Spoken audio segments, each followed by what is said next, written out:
There was a phrase on one of the tapes that I wanted to talk about a little more, about bridging beliefs. I'm experiencing sort of resistance. There's a lot of there's a lifelong pattern of believing some negative things and a great wanting to believe some of the positive things that I want. And I'd like some help with knowing how to create a bridge to instead of just saying I want something. There's sort of a negative pull that you can't have it, you're not worthy, and there was something on one of the tapes about bridging a belief so that you could get to, it's like a small baby step to the next step, so you can believe, so you can positively create in your life.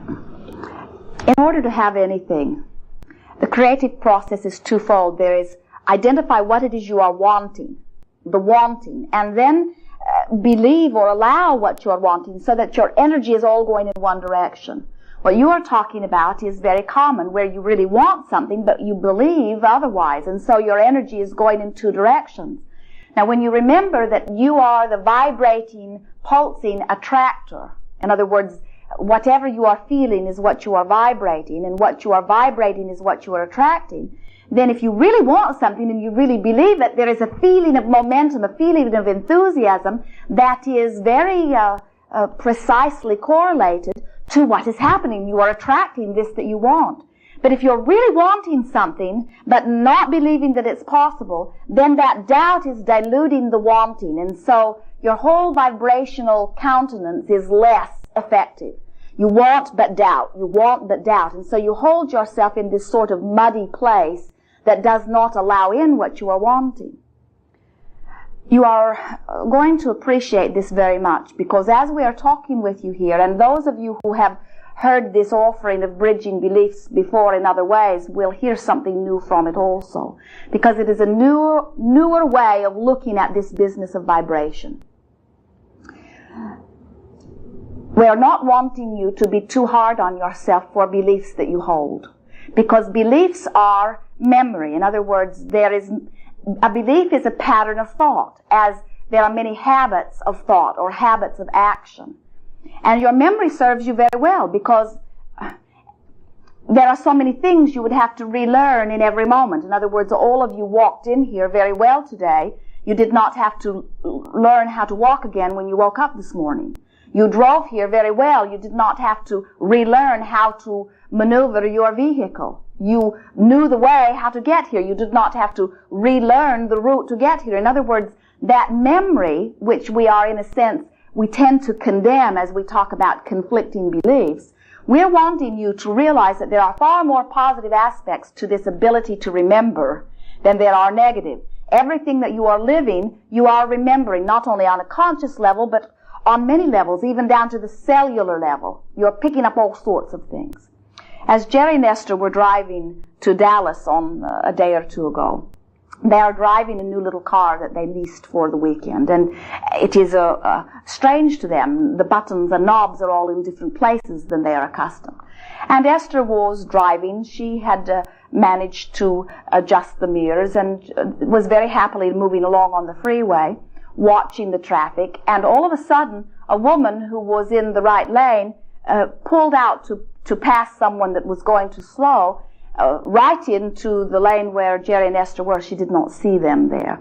And Esther, without any sort of hesitation, was able to slow the vehicle, honk the horn, and pull a little to the right, all without giving any conscious thought to it. In other words, even though Esther had not yet acknowledged where the horn button was, because it was in a strange place, her inner being, her inner mind, at other levels, she was much more, not a conscious level, but at a very important level, Esther was even aware of the intention of this woman. In other words, the caution with which she was approaching her unconsciously was there because of her awareness at some level of what would likely be happening. Are you following us? And so, the point that we're making here is that you have within you all sorts of beliefs based upon what you have lived before that are very beneficial. And some beliefs, as you have acknowledged, that are not beneficial. Those beliefs in not worthiness or not ability or not readiness or those sorts of beliefs. They exist there also. A few days ago, a woman called to talk to Abraham who was very upset because she had been to the physician and the physician had discovered a lump in her breast. And she did not want to go the traditional route, and so she decided to go to a holistic clinic. And she said, they are attempting or helping me dissolve the lump, but it is not dissolving. In fact, it is increasing. And we said that is logical, because anything that you are trying to dissolve, you are giving your attention to. And as you are giving your attention to it, you are empowering it. You are literally, as you give your attention to it, as you are feeling concern about it, you are literally vibrating in a sort of culture or environment that actually encourages it. Now, when you think about deliberate creation, and we've talked about it together for many hours, creation to most physical beings, because you are action-oriented, sounds like going out there and getting something you want, deciding what you want, and then going after it, and sort of grabbing it and bringing it into your experience. And what we're wanting you to sense is that creation is more subtle than that. You create with much more finesse than that. You're not awkward and bold as you are with your action in your real creating. The real creating that you are doing that equals 999.999999% of what you attract comes from your vibration. And your vibration comes from your thought. And you know where your vibration is based upon the way you are feeling. After we talked with this woman, she felt much better. And as Esther was going to sleep that night, Esther was thinking about her friend and feeling concern for her friend's concern. And Esther, as she was laying there in the bed, had a very heavy, hot sort of pressure on her chest, much as what you were describing. Esther was out of sync with her own vibration. She was thinking about something that was not in harmony with the vibration of her inner being, you see. And so as Esther laid there in her bed, she said, Abraham, I'm wanting to feel your energy coursing through me. I'm wanting to feel the pure, positive energy of my inner being. And as she stated those words and laid there, was in her bed waiting for the feeling in great expectation, that feeling of energy began to very softly surge through her, and she could feel it all through her body. And as she was aware of that feeling within her, it was like a heavy blanket just lifted off of her. A blanket that weighed 100 pounds just lifted off of her body. And she smiled in her acknowledgement that she had deliberately shifted her own energy. Just by intending the presence of her inner being, Esther shifted her own energy. Once she did that, lying in a dark bedroom with her eyes closed, she saw a computer screen. Not strange, because she had spent many hours working on a computer screen that day, but she saw a computer screen and it was clear blue.